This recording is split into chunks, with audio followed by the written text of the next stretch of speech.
majlis Allah, datang ke tempat yang dimuliakan oleh Allah. Kalau orang yakin itu, ini harus dipelajari Bu. Apa yang akan Allah berikan?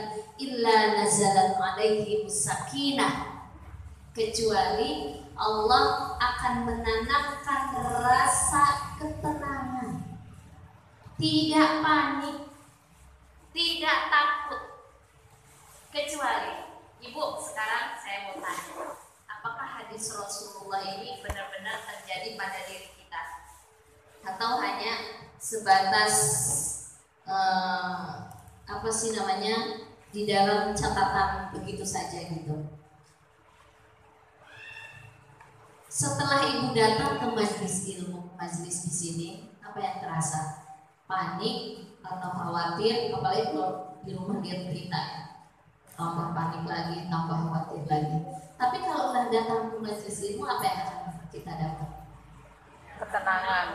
Tenang nggak Bu? Ketenangan. Ini udah dijamin sama Allah. Ada saya baca di artikel itu, ulama yang mengatakan begini, tempat yang paling dibenci oleh Allah dan Rasulnya adalah pasar, mall, tempat kongko-kongko yang kurang bermanfaat. Kenapa? Artinya apa yang harus kita pelajari di sini, Bu? Ketika seseorang tidak merasa ada sesuatu yang harus dia jaga, ketika dia ke pasar dengan santai, alasannya ini karena kebutuhan, dia tidak ada rasa was-was, tidak ada rasa khawatir. Tidak sebesar ketika dia datang mau ke pengajian. Kalau mau datang ke pengajian, mikirnya dari rumah, belum lagi malamnya, belum lagi begini, belum lagi begitu, itu khawatirnya luar biasa. Tapi ketika kita belanja keluar, belanja ke pasar, ke supermarket, cari celana buat anak kita, cari buku-buku buat anak kita, cari kosmetik kita karena sudah habis, kita itu tidak sewas-was ketika mau ngaji. Kalau mau ngaji, aduh deh, maaf deh. Tapi kalau kita ke pasar, ke mall, ke supermarket, nggak begitu was-was. Ini berarti ada yang salah dalam pola pikir kita. Sedangkan yang diridhoi, yang disukai, yang dicintai oleh Allah adalah tempat ilmu, bukan pasar. Pasar itu tempatnya maksiat, kata Rasulullah. Jangan terlalu lama kalian di pasar, itu sebelum pandemi. Sekarang kita balik. Kalau keluar, kalau ke pasar, gak ada was-was, atau was-wasnya sedikit. Tapi ketika ngaji gak datang, kenapa? Takut banget, ngumpul-ngumpul. Sedangkan di tempat ilmu ini adalah tempat yang dijamin oleh Allah. Apa yang akan diberikan kepada seseorang? Illa nazalan alaihi sakinah, kecuali Allah akan datangkan ketenangan, kesenangan, pola pikirnya positif thinking dia nanti. Bukan malah panik, bukan malah menghilangkan, tidak didatangkan itu majelis ilmu. Makin panik, kenapa? Keyakinan kepada Allahnya. Berarti ini perlu dipertanyakan kita, termasuk saya Bu. Termasuk saya tidak mengatakan yang gak datang, tidak, saya tidak. Termasuk saya. Kenapa Bu? Karena di tempat yang dimuliakan oleh Allah, itu akan dimuliakan orang yang datangnya juga, akan dijaga. Terus gimana kalau kena? Itu udah qadarullah, nggak datang ke pengajian nggak akan kena kok. Ini tuh faktornya keimanan Bu, keyakinan kita kepada Allah. Di tempat ini Allah akan jaga ketenangan batin kita, ditambah iman kita. Itu kalau kita baca artikel orang yang yakin, orang yang tenang, itu imunnya kuat. Ibu datang ke pengajian tenang, berarti imunnya kuat Bu. Kan kita udah pakai prokes, yang penting prokesnya juga. Jadi saya bilang, secara fisik kita pakai prokes, ikutin aturan, tetapi hati jangan terpengaruh dengan virus ini. hati loh Bu. Yang membuat panik itu fisik apa hati? Berarti semakin orang panik itu semakin dipertanyakan keimanannya. Dia tipis keimanan seseorang itu kalau panikan, baperan gitu. Baru dengar daerah sebelah meninggal, panik. Waduh, ini begini. Tapi ke pasar jalan terus. Paniknya apa? Kalau ke pengajian, ini dibalik ini. Dalam hati saya ini orang kebalik ya. Arisan ikutan. Nah, kan pakai prokes Bu bilang. Ada orang perkumpulan olahraga di sini enggak jauh, saya nggak sebutkan nama. Ikut satu bis, emang di sini disilang satu bis itu satu tempatnya satu. Katanya supaya meningkatkan imun. Tetap dia olahraga tapi nggak ngumpul gitu ya. Kemudian apa yang terjadi? Tidak ada apa-apa emang. Mereka makan-makan, senang dan sebagainya melalui prokes juga. Saya bilang, kenapa untuk urusan dunia toh-tohan yang tidak dijamin oleh Allah kemuliaannya, tetapi ketika untuk urusan akhirat dijadiin alasan. Ini permainan setan, permainan setan. Apakah ketika Allah memberikan ujian sekarang ini tuh bentuknya tamparan Allah untuk apa? Allah punya tujuan Bu. Jadi kalau kita lagi diuji itu ibaratnya lagi ditampar oleh Allah, plak-plak gitu. Kok nggak diangkat-angkat? Karena belum belajar sampai maksimal nih orang-orang. Ujian itu seperti tamparan kan?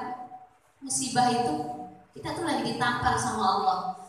Apa ya? Allah tuh punya keinginan, punya rencana.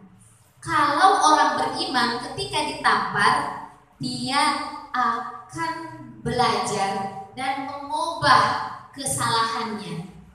Maka COVID bagi orang yang beriman, orang yang yakin sama Allah, tidak akan menggentarkan perasaannya, justru akan meningkatkan keimanannya kepada Allah. Yakin ini tuh datangnya emang dari Allah. Cuma Bu bilang kan ada yang meninggal. Kalau orang meninggal Bu, mau sekarang, mau besok, kalau sudah waktunya bakal meninggal. Cuma sekarang pertanyaannya, apakah kita siap untuk menghadapi kematian tadi? Tetangga kita kemarin meninggal tiba-tiba, bukan karena COVID, meninggal aja.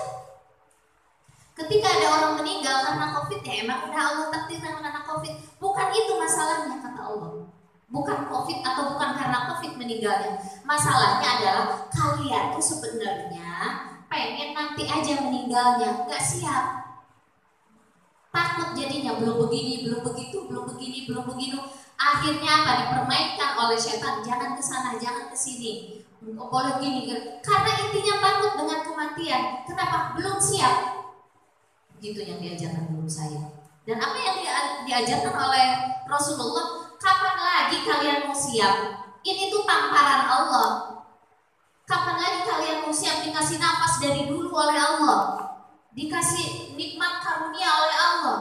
Dekatlah kalian kepada Allah. Allah kasih tamparan berupa virus COVID-19 supaya apa? Supaya dekat kita sama Allah. Kenapa? Karena dengan adanya COVID kita lebih banyak di rumah. Untuk apa? Ini tuh Allah punya rencana.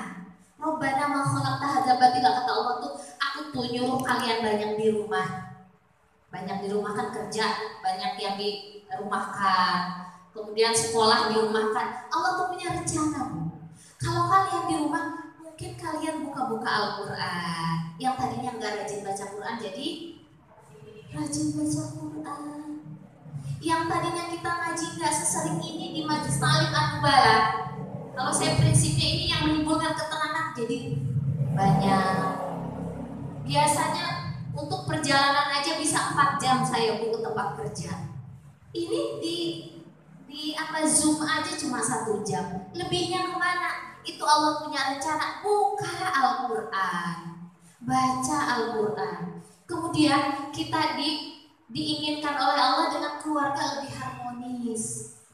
lebih harmonis. Kalau sholat berjamaah, perbaiki lagi akhlak dengan suami, perbaiki akhlak dengan anak. Itu yang diinginkan oleh Allah, Bu. Karena semakin orang banyak dekat, itu akan semakin kuat rasa sayangnya gitu. Kalau ada orang marah-marahan, malah tidak bertemu, berjauh-jauhan, itu justru tidak akan bertemu, itu namanya baikan. Susah. Makanya di dalam Islam, kalau suami istri lagi marahan tidak boleh keluar rumah. Susah, malah akan makin perpisahan itu akan makin kuat terjadi perpisahannya daripada kembali rujuknya.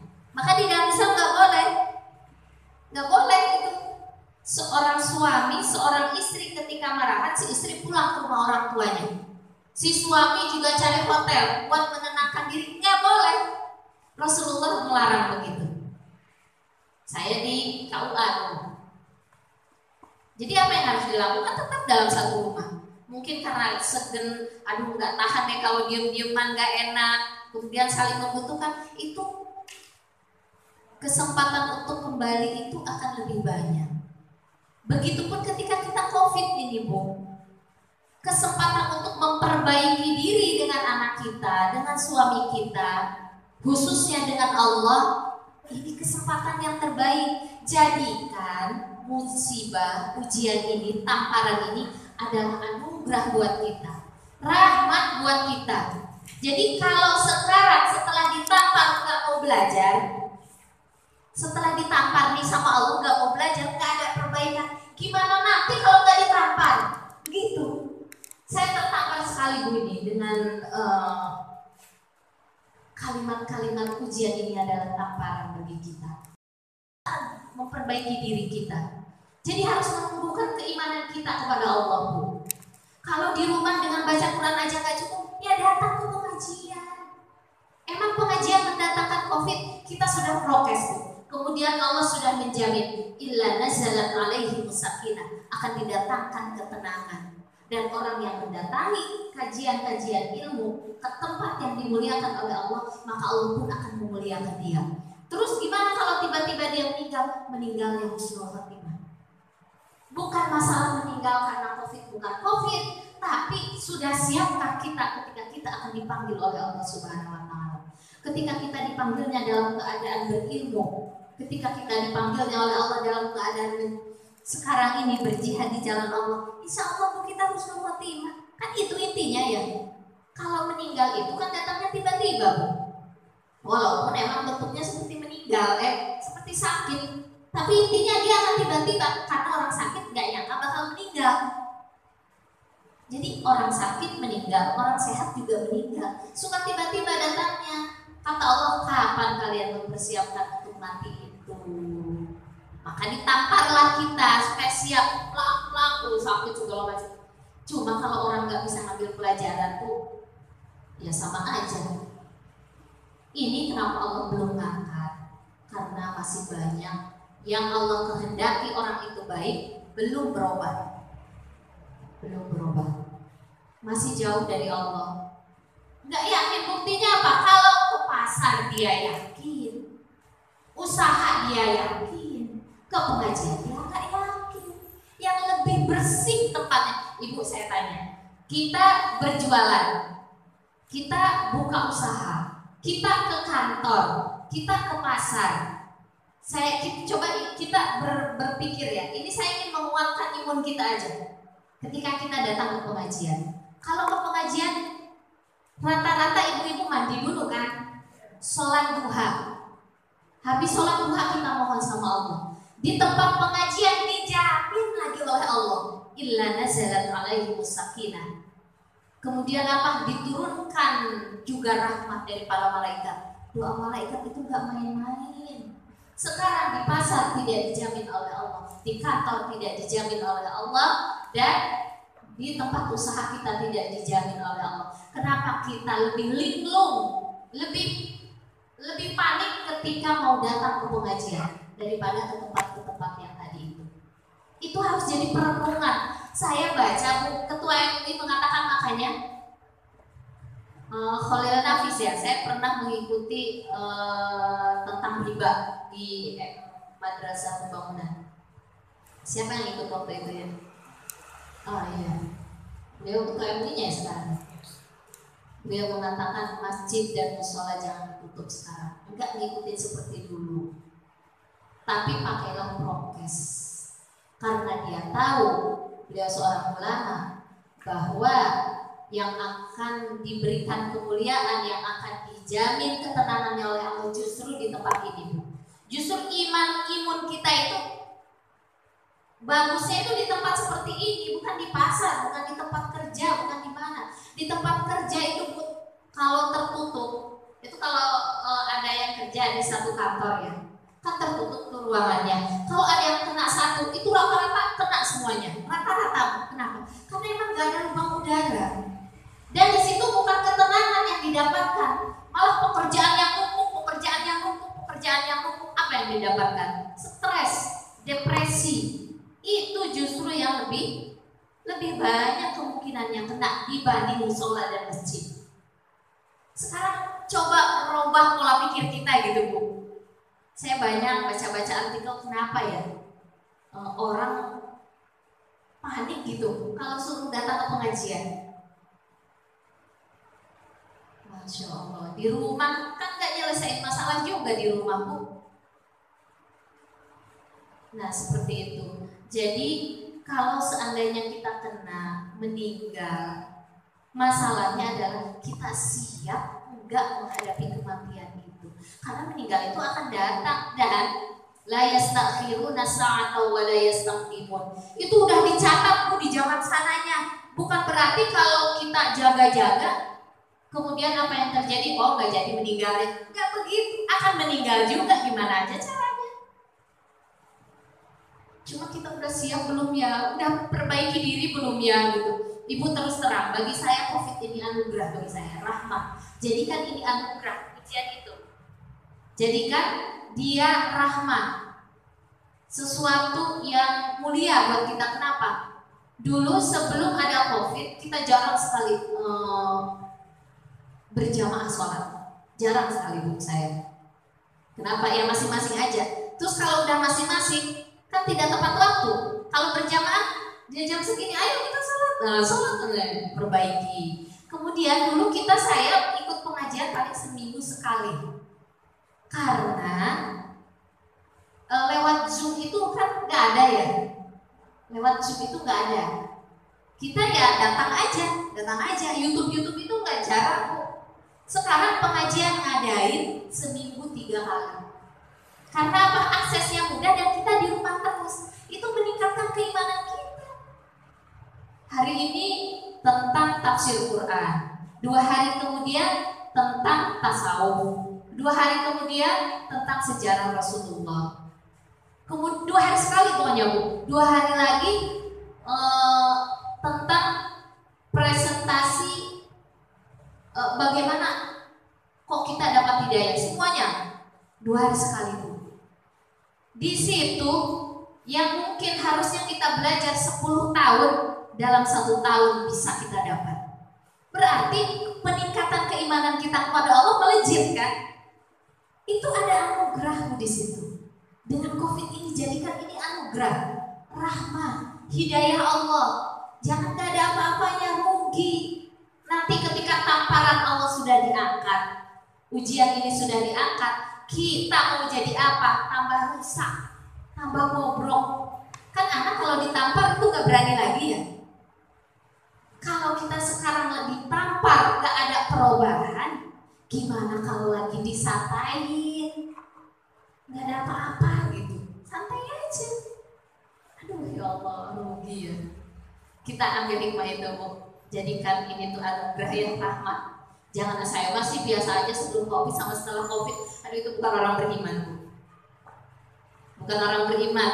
Jadi kalau setelah COVID, setelah adanya COVID ini, dan sebelum ada COVID, suasana hatinya sama aja, berarti dia tidak menjadikan ini suatu anugerah, tidak dijadikan pelajaran buat dia.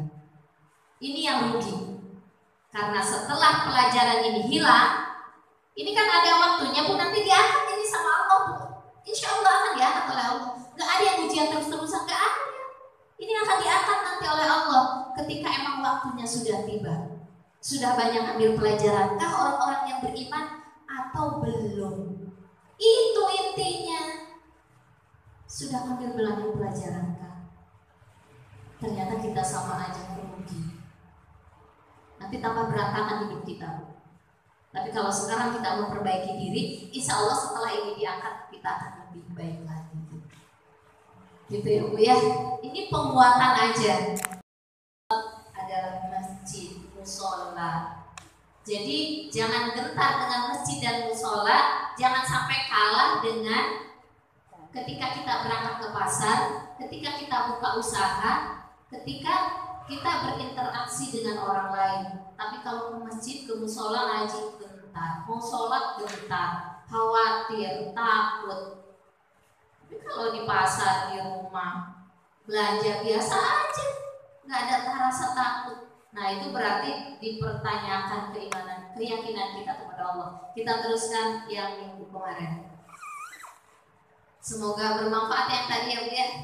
Jadikan ini anugerah tamparan Allah supaya memperbaiki diri kita. Bismillahirrahmanirrahim. Yang kemarin itu kita teruskan tentang tawakal dan yakin. Emang ini kebetulan banget Bu. Di Riyadhus Shalihin ini judulnya tawakal dan yakin. Yang kita butuhkan sekarang ini adalah bergantung kepada Allah. Jangan terlalu khawatir tentang itu gitu ya. Itu aja gitu. Titipkan aja ke Allah, hati kita jadi tenang. Tapi tetap kita pakai masker, kita jaga jarak, kita cuci tangan, malah harus sering-sering wudu dulu. Nah itu. Terus apa? Hati kita mah ke Allah, fisik kita ke makhluk gitu. Wa tawakkal 'alal hayyil ladzi la yamut. Kemarin itu kan surat Al-Furqan ayat 58 ya. Bertawakallah kamu kepada zat yang hidup, yang tidak pernah mati. Jadi kalau mau mewakilkan urusan kita itu harus ke sesuatu yang tidak punya kekurangan, yang tidak punya cacat gitu. Karena kalau kita manusia ada lemah, ada capeknya ya Bu ya. Udah mengerjakan sesuatu sebagus apapun kita ada capeknya, ada istirahatnya. Kemudian ketika kita memiliki sesuatu itu akan ada sesuatu itu bisa saja hilang tiba-tiba.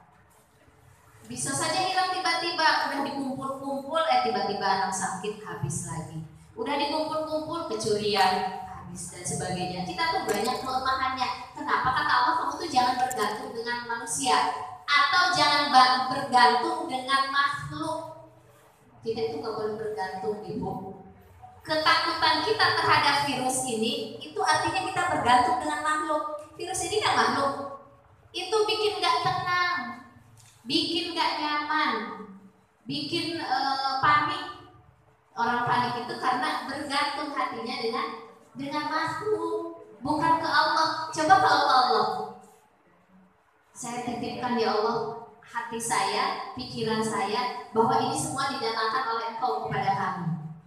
Jadi kembalikan aja lagi kepada Allah. Saya mau berbuat aja yang terbaik. Saya tingkatkan ibadah, saya jadi orang yang soleh, saya punya pengetahuannya tentang ini, saya bisa menjalani hidup dengan baik, saya banyak sabar ya Allah, saya banyak ridho dengan apa yang Kau hadirkan. Hati mah ke Allah gitu Bu.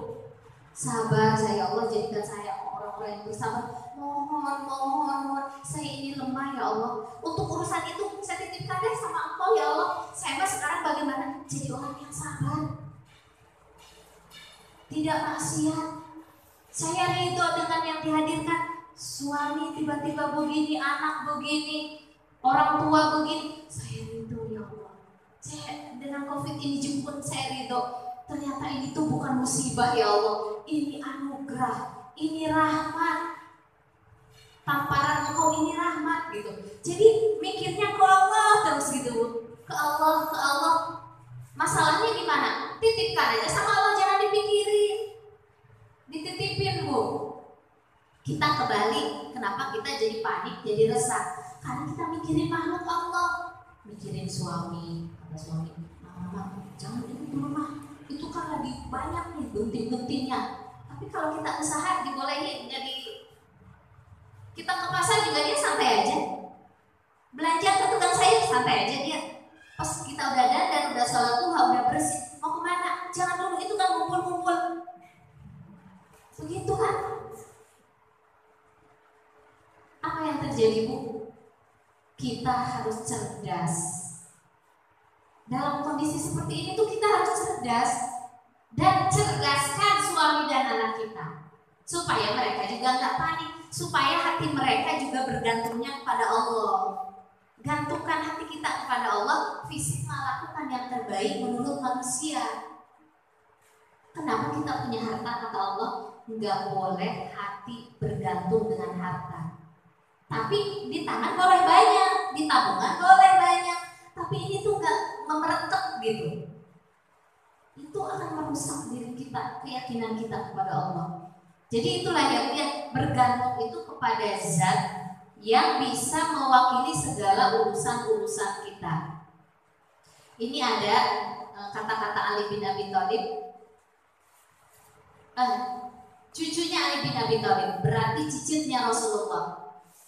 Namanya Ali bin Hasan, namanya Ali, seperti kakeknya. Jadi Hasan ini putranya Ali kan. Kemudian dia punya anak lagi, dinamakan seperti nama kakeknya. Apa kata dia?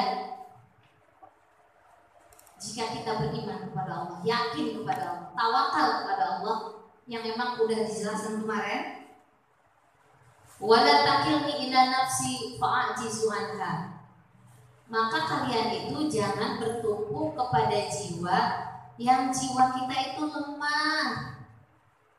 Kata Hasan begitu, kata Ali bin Hasan, cicitnya Rasulullah. Jangan bertumpu, jangan bergantung dengan jiwa kita. Kita udah yakin, oh ini saya ini udah pakai masker nih, saya sudah jaga jarak, pasti saya akan sehat.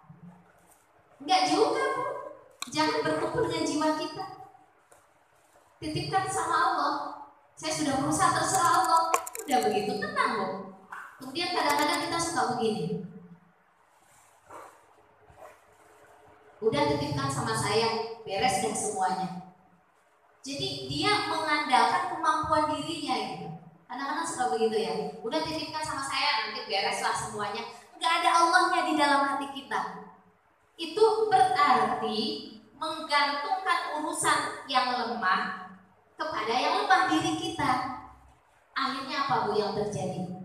Kalau kita suka ngos-ngosan gitu ya, pokoknya harus begini, pokoknya harus begini, karena menggantungkan dengan kemampuan kita.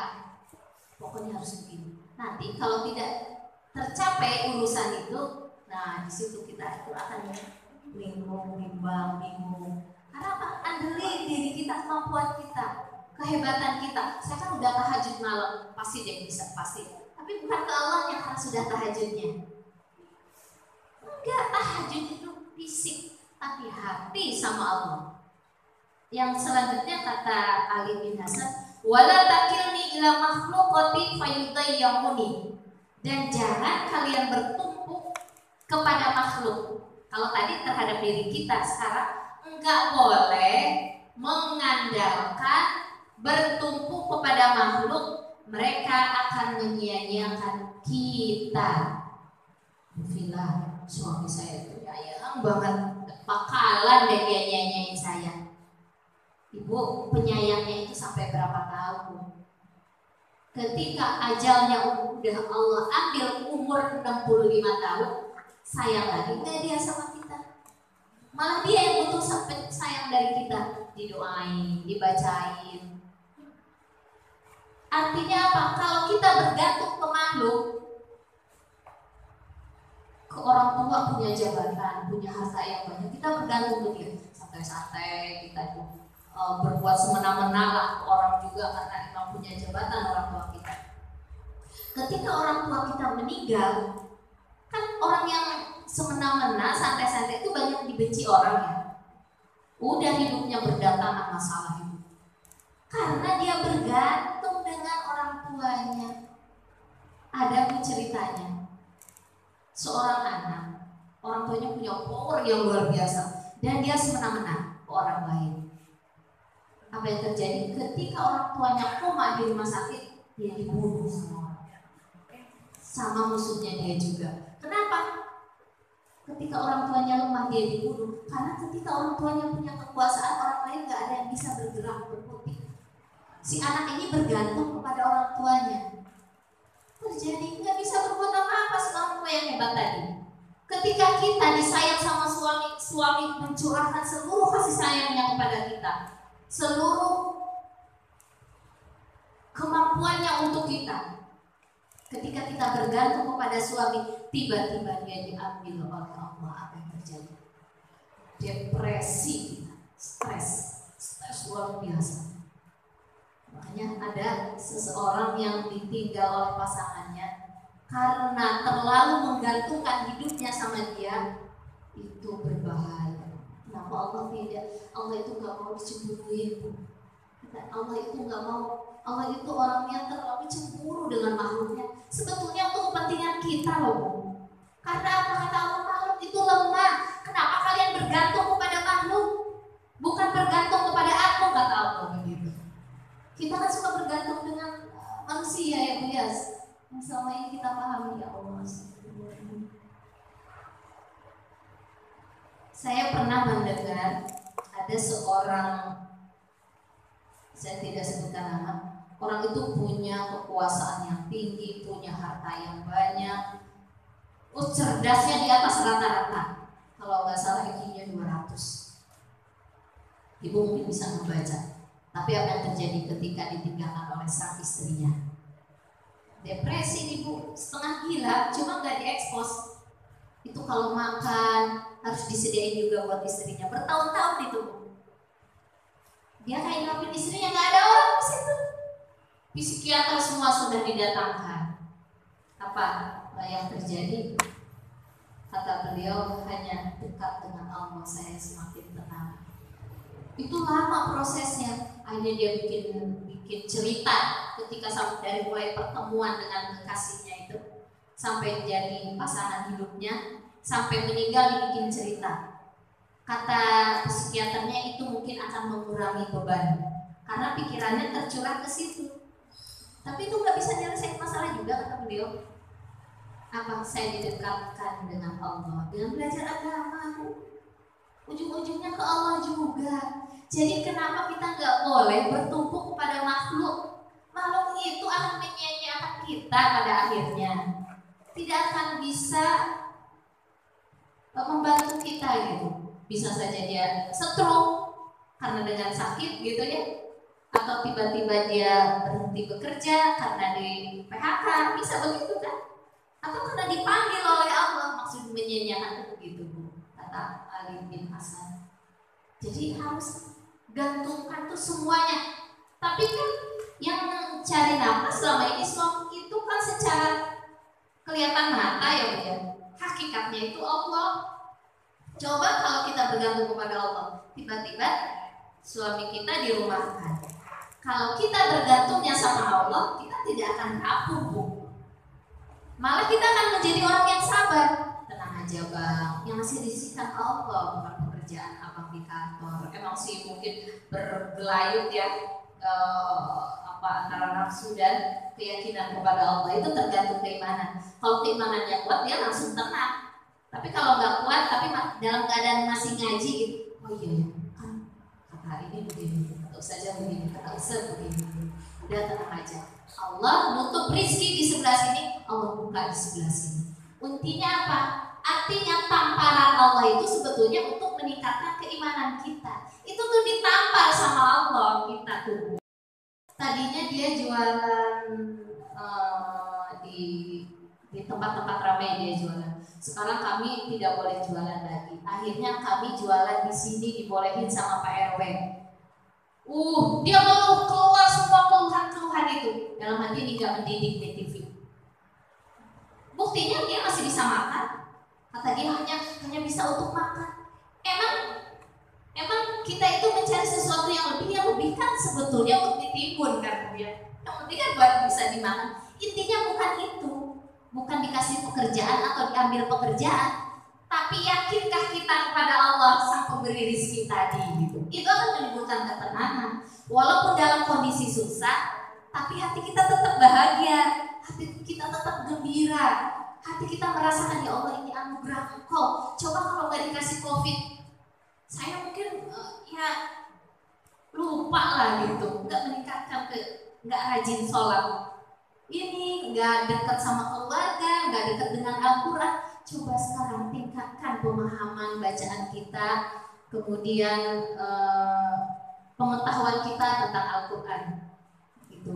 Ada yang harus kita tingkatkan, khususnya keyakinan dalam hati kita kepada Allah. Itu yang saya pahami Bu ketika saya ini ada COVID ini udah sampai 2 tahun ini, hampir 2 tahun. Ya Allah, meningkat enggak sih keimanan saya gitu. Kalau enggak rugi gitu. Itu. Jadi kenapa boleh bergantung kepada makhluk. Makanya doa Rasulullah yang sudah kita bahas, belum dibahas ya Bu sebetulnya, baru saya sampaikan dan harus dihafal. Apa Bu? Ya Hayyu Ya Qayyum birahmatika astaghis aslihli sa'ni kullah wa la takilni ila nafsi tarfata ain.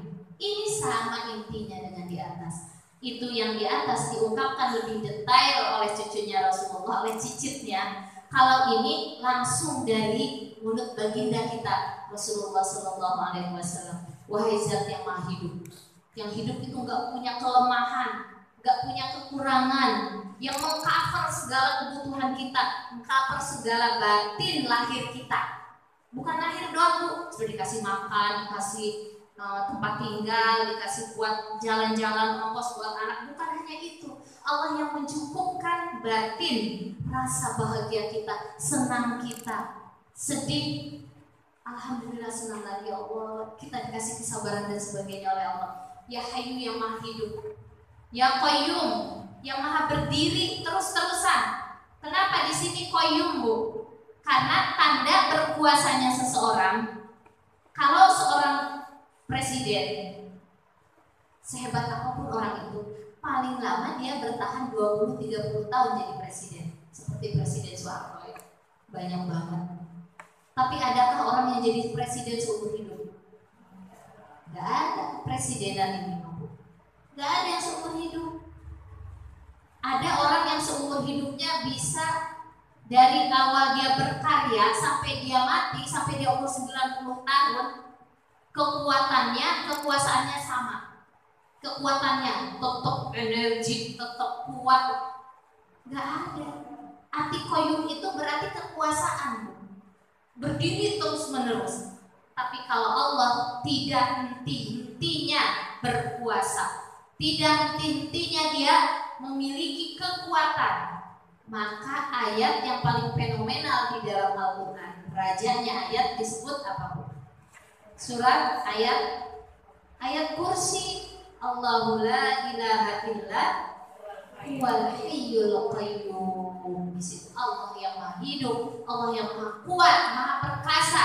Kekuasaannya tidak pernah luntur, kekuatannya tidak pernah berkurang, gak seperti kita. Jadi kita itu harus menggantungkan ke Allah begitu Bu. Ya Hayyu Ya Qayyum birahmatika astaghis, dengan rahmatmu, dengan anugerahmu, maka tolonglah kami ya Allah. Ini doa kita Bu pagi sore. Astaghis, aslihli, perbaiki, bantu kami ya Allah. Sa'ni kullah, dari segala permasalahan. Bukan hanya rezeki duit doang. Kita minta permasalahan hidup kita, anak kita, sahabat-sahabat kita, kita doakan semuanya itu. Lahir batin kita intinya yang kita minta. Karena rezeki itu bukan hanya dari lahir doang. Kalau lahir doang belum tentu bahagia. Jadi kita minta sama Allah diperbaiki, ditambah. Sa'ni itu artinya begitu Bu. Kalau emang pas-pasan, Allah tingkatkan lagi rezeki bahagia kita. Kalau sudah tinggi, ditambah lagi, lebih tinggi lagi Bu. sampai ketika kita menghadap Allah kita sudah siap. Ini intinya. Aslih, perbaiki terus, tambah terus, tingkatkan terus gitu ya Allah. Aslih lisani kullah wala taqilni ila nafsi. Jangan bertumpu, jangan bergantung kepada kemampuan diri saya, kepada hawa nafsu saya. Ini Bu, jadi kalau di dalam ilmu tasawuf itu begini, ada sesuatu yang sama yang bisa merusak kita. Kita melihatnya ketika saya menyampaikan, contoh ya, saya menyampaikan agama Allah ini, menyampaikan sesuatu yang benar. Orang melihatnya, wah itu bagus, pasti itu sesuatu yang diridhoi Allah. Tapi kalau dalam kehidupan ilmu tasawuf itu belum tentu benar. Apa yang saya sampaikan mungkin ini hawa nafsu saya. Saya pokoknya harus nyampein ini supaya saya dapat target, ibu-ibu harus begini. Tapi ke Allahnya ditinggalkan, nggak minta pertolongan Allah, nggak minta bimbingan arahan Allah. Maka di sini wala taqilni ila nafsi. Jangan kau gantungkan kemampuan saya, keinginan saya dengan hawa nafsu saya. Jadi ketika saya berusaha di rumah untuk mengajar kepada ibu-ibu, kemudian saya bertawakal kepada Allah. Ya Allah, apa yang harus saya sampaikan yang hak, yang benar menurut Engkau ya Allah. Karena belum tentu benar menurut saya. Nanti menyampaikan pun akhirnya tidak ada manfaatnya. Bagus kelihatannya, tapi manfaatnya kurang ada. Amal soleh saya nggak diterima oleh Allah Bu, kalau saya mengandalkan hawa nafsu saya. Kelihatannya betul, itu dalam ilmu tasawuf bisa begitu Bu. Jadi apa? Yang diinginkan oleh Allah, segala sesuatunya itu bergantung kepada Allah. Sampai hal yang menurut orang itu benar. Masa sih harus ke Allah? Kan kita nolong orang benar. Kalau nggak ke Allah itu bisa saja tergelincir, Allah nggak nolong kita apa? Jadi ria. Jadi nggak diterima amal kita. Oh jadi banyak Bu imbasnya. Kalau kita nggak ke Allah, apa-apa nggak ke Allah gitu. Jadi kalau mau minta, kalau mau mohon, kalau mau punya sesuatu juga, ya Allah ini atas anugerah Engkau ya Allah. Jadi ada komunikasi terus sama Allah di setiap waktu. Jangan ditinggalkan Allah itu. Ini maksudnya wala taqilni ila nafsi tarfat aini. Walaupun dengan sekedip mata gitu. Sekejap mata kita ngobrol sama teman, Allahnya ketinggalan, kita banyak ketinggalannya ya Bu ya. Makanya kita banyak dosa terus. Jangan engkau gantungkan setiap apa yang hamba lakukan itu di yang memotori itu adalah hawa nafsu kita. Tapi Allah begitu ya. Mudah-mudahan